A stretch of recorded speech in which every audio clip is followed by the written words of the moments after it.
Y pues bien, en esta transmisión vamos a ver una introducción general a la labor del catequista, principalmente sus características y su importancia en la sociedad actual.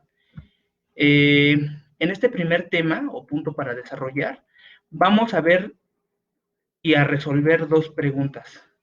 ¿Qué es la catequesis y qué es un catequista?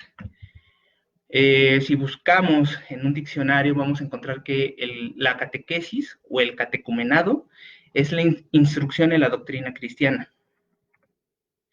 Principalmente es importante estudiar la palabra griega, su etimología, que proviene de la palabra katekein, que en su origen significa resonar, hacer ruido, y podemos interpretarla como dar instrucciones en voz alta.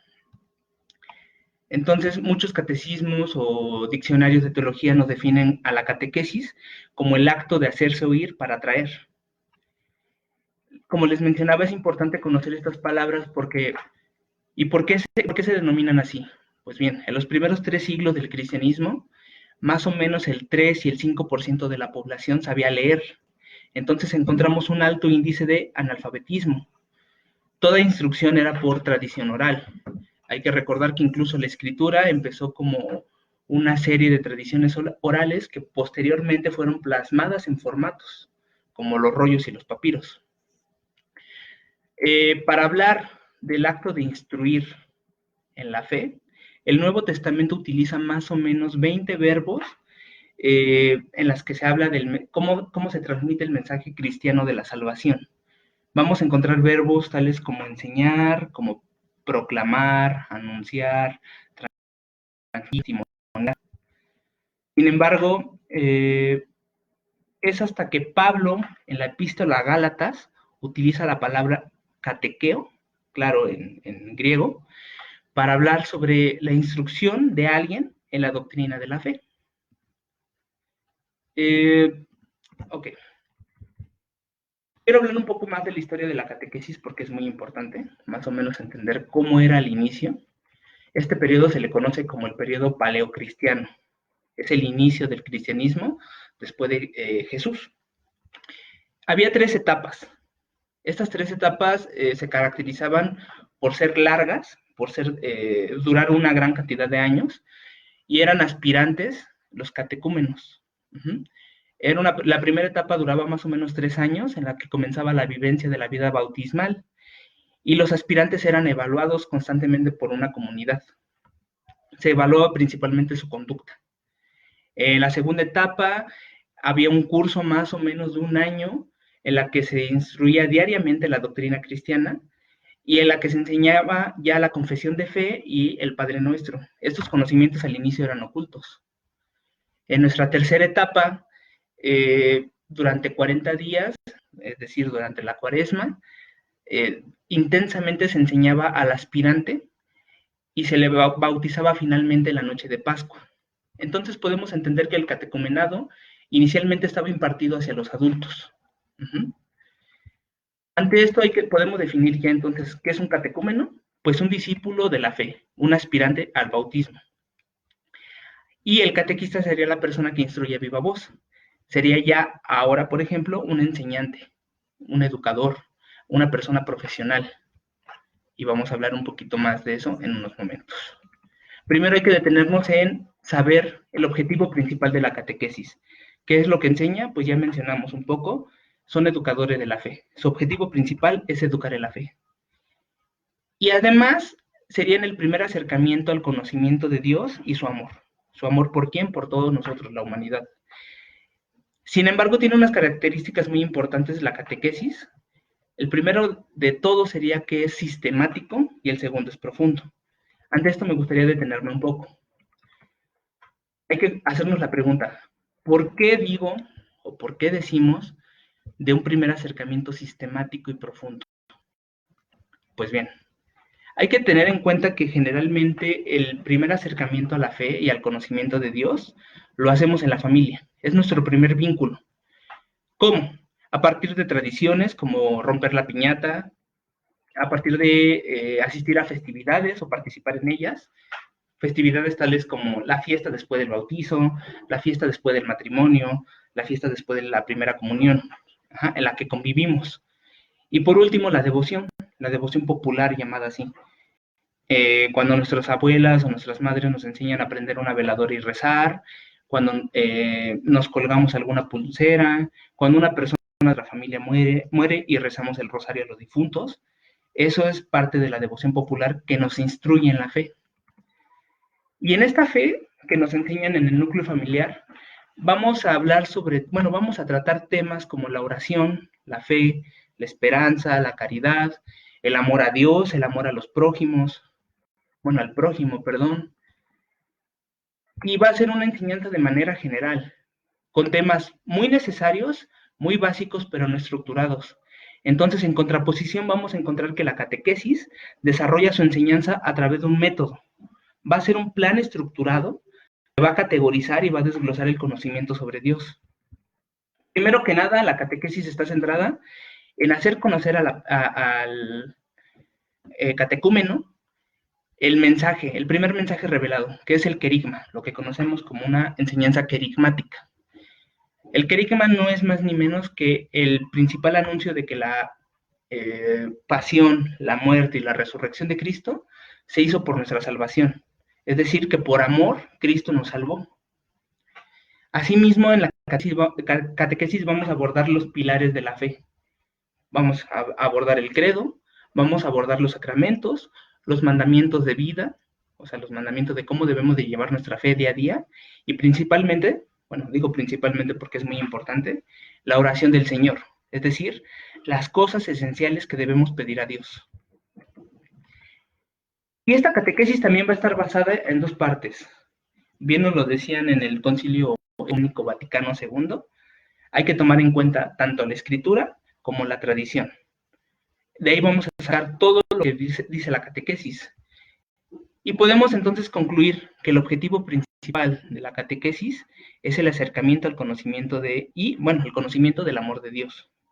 Nos educamos en la fe. Por todo lo anterior, creo que podemos definir al catequista o clasificarlo a él y a su labor desde dos perspectivas. La primera, desde una perspectiva general, la que podemos ver al catequista como un maestro, como una persona que educa. Si pensamos en la palabra educar y la definimos como una acción a través de la cual creamos, enseñamos, se encamina a una persona con el propósito de desarrollar facultades ya sean morales, intelectuales, físicas, y todo esto a través de ejercicios, guiados ¿por quién? Por un docente. Esa es la primera perspectiva. La segunda perspectiva que me gustaría abordar y por la que creo que debemos de ver al catequista es desde una perspectiva teológica de la fe. En el Nuevo Testamento se utilizan palabras para mencionar la labor del catequista. Se le puede mencionar como un misionero, como un servidor o como un mensajero. Su objetivo como tal sería encaminar y hacer vivir una experiencia. Hacernos vivir la experiencia y el mensaje que Jesús le encomendó a sus discípulos. Por ejemplo, en la Biblia vemos, en Mateo 28:20, cuando dice que vayan y hagan discípulos, enseñen todo lo que han aprendido. Entonces los catequistas se convierten en discípulos que a su vez enseñan y atraen a otros discípulos. De esto podremos pasar al punto. ¿Cuáles son las características de un catequista? Bueno, la labor del catequista ha evolucionado a través del tiempo y, como les decía, podemos verlo como un misionero, ¿sí? Sin embargo, al inicio en la historia del cristianismo, el misionero y el catequista iban a la par, pero también estaban distribuidos en etapas distintas. Por un lado, el misionero se dirigía a una comunidad ajena al cristianismo. A esta comunidad le intentaba hablar y convencer para que se uniera a la iglesia, a esa iglesia primitiva, y posterior a este paso de la catequesis, ya era una disciplina que se dedicaba a instruir en la fe. Como les decía al inicio, la catequesis era considerada una disciplina oculta, y les voy a decir que dentro de la historia del cristianismo, ha habido una persecución religiosa inmensa, principalmente en los primeros siglos. Esta persecución marcada por judíos y romanos. Por los judíos ya sabemos, incluso lo podemos ver en todo el Evangelio con este Cristo, con nuestro Señor. Y en cuanto a los romanos, porque eran como judíos sediciosos, es decir, los cristianos eran igual a los judíos, solamente que con algunas cuantas creencias distintas. Es muy observar mucho esto cuando el emperador Tito, en el año 70 después de Cristo, más o menos, destruye por segunda vez el templo. De hecho, hay unos historiadores que hablan de los cristianos hablan sobre los cristianos de mala manera. Por ejemplo, Suetonio o Tácito mencionan que hay revueltas de unos tales seguidores de un tal Cristo. Bueno, Cresto, ni siquiera les decían Cristo. De hecho, Suetonio, en su libro La vida de los dos Césares, habla de que durante el reinado de Nerón fueron perseguidos bajo pena de muerte una secta de hombres que se hacían cristianos, que tenían supersticiones nuevas y maléficas. De hecho, ante esto, Tertuliano hablaba sobre la Eucaristía y decían que los cristianos, a través de ritos místicos y antiguos, y también sangrientos, tomaban pan y lo remojaban en la casa de los niños. Entonces, todo esto dentro del ideario de los romanos hacía que los cristianos fueran peligrosos y se les tuviera miedo. Creo que es fácil para todos nosotros identificar este pequeño símbolo que les voy a mostrar. Es una pequeña, a ver si se ve ahí bien, este pequeño pescadito que se llama ictis o ictus, y era un símbolo cristiano de la iglesia primitiva que ponían en las casas o incluso cuando iban caminando. Uno marcaba una línea y el otro marcaba la segunda línea. Y si se obtenía esa respuesta, se sabían que eran cristianos. Así iban a ser condenados a muerte. De hecho, también en esta época hay un grafito, o un grafiti, que se llama el grafiti de Alexandros, en las que se vea la figura de Cristo con una cabeza de burro, como señal de burla hacia todos los cristianos, porque decían que los cristianos adoraban a un burro. Por eso decía que la catequesis era oculta, solamente se daba a ciertas como pequeñas, grupos reducidos y dados ya preparados para el mensaje.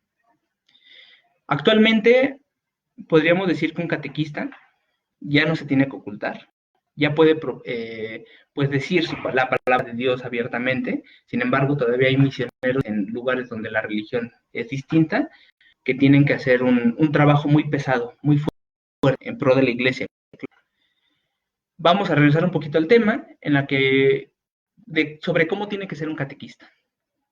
El Papa Francisco, por ejemplo, mencionó allá por el 2013 en el Congreso Internacional sobre Catequesis que un catequista necesita como tal ser catequista, no trabajar de catequista ni hacer de catequista, sino vivir como uno. Tal vez de inicio es complicado entender esto, pero esto significa que es necesario comprometerse, ¿sí? ¿Cómo? Enseñar aprendiendo. Ser maestro sin dejar de ser discípulo. Hay que ir con la palabra y demostrar con la vida. Ya sabemos que si damos testimonio constante de la fe, vamos a ser congruentes y vamos a permitir que los demás vean ese lado brilloso de la fe y digan, esa persona se comporta tal como dice que todos deben de vivir. Esto me recuerda, dos frases. La primera de ella que dice que el Señor ha ordenado que los que predican el Evangelio vivan el Evangelio. Que se relaciona directamente con lo que decía San Francisco de Asís. San Francisco de Asís exhortaba a sus seguidores a que predicaran el Evangelio y si era necesario, que utilizaran las palabras. Entonces, en segundo lugar, también vamos a encontrar que, está muy relacionado primero, que para ser catequistas es necesario descentralizarse.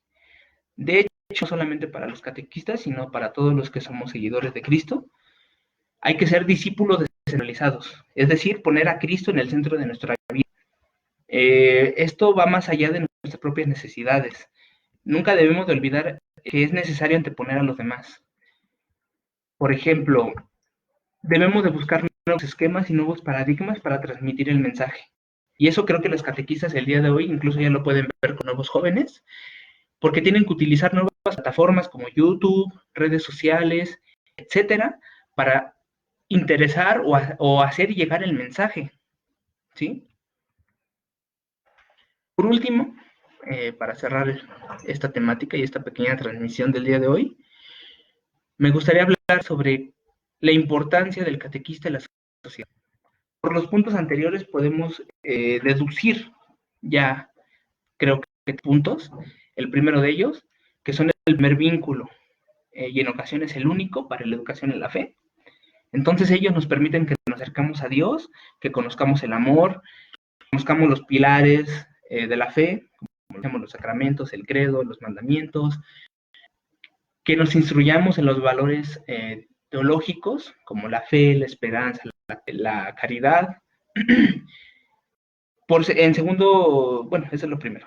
Segundo, los catequistas nos ayudan a construir iglesias. ¿A qué me refiero con eso? Cada vez que un niño va a la catequesis, es un nuevo miembro o un potencial miembro para la comunidad de Dios, ¿sí? Que si ese niño logra vivir el evangelio tal como lo marca, es una persona que va a aportar amor y esperanza, sobre todo en estos tiempos. Y está relacionado por eso con el tercer punto, que es que un catequista promueve nuestra fe, nos hace crecer espiritualmente. Recuerda a un texto que recientemente un padre me compartió de una nueva revista que están sacando por el tema del coronavirus, que el artículo se llama La alegría ante el temor, y esto por un teólogo llamado Juan Coto, en la que explica que en nuestra actualidad estamos llenos de incertidumbre, de miedo y de desolación. Pero si recordamos la escritura, vamos a ver que está plasmada, bueno, llena de gozo, alegría, esperanza, fe, amor. A lo largo del Antiguo y del Nuevo Testamento nos vamos a encontrar personajes en medio de situaciones difíciles, de sufrimiento, de miedo, de ansiedad, de temor, incluso de muerte. Pero cuando analicemos la escritura nos vamos a percatar que la alegría y el gozo, como temas teológicos básicos, van a adquirir una fuerza que edifica al creyente. Son pequeñas historias donde no sabíamos el protagonista si iba a salvar, cómo iba a ser bueno o brillar otra vez. Después hay un desenlace y un final feliz. Entonces, la escritura del temor y del miedo, generados por este mundo, siempre hay un fin positivo. Este teólogo también habla de que en tiempo de pandemia, de guerra, de terrorismo, de violencia, la esperanza, el gozo, la alegría y el amor van a ser fuertes a ver diferente a Dios y a nuestra realidad. ¿Sí? Pues fácil, van a fortalecer nuestra espiritualidad. Por ejemplo, hoy más que nunca, ya sabes, la literatura, la filosofía, ¿por qué no la teología? Son necesarios para poder hacer los momentos tan difíciles. Debemos de educar nuestro espíritu para poder afrontarla de una manera distinta. Vamos a hablar que hay personas que en este momento están sufriendo por empleo, pero que tienen una educación en la fe fuerte, profunda, bien cimentada, van a poder afrontar esto con resiliencia. Aquí, por ejemplo, podemos decir que hemos terminado